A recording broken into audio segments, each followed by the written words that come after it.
The second part and the second pair of tip also consist of three letters: ta, Twaa and Daal. Okay, what three letters?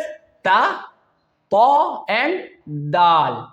Now comes to the point that what is the Makharij, what is the articulation point of these three letters? The articulation point is that when the tip of your tongue will touch the roots of your upper teeth. I repeat, when the tip of your tongue touches the roots of your upper teeth, then these three letters will pronounce correctly. With me, you have to make a practice.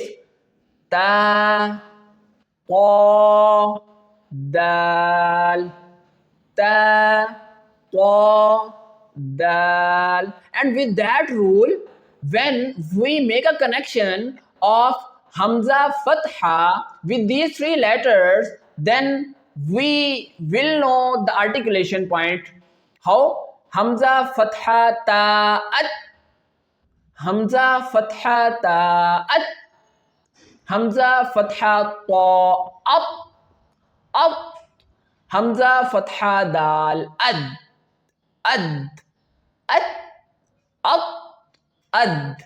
Okay, so these are the three letters which are pronounced from the tip of the tongue, and this is in the second pair: ta, ta and dal.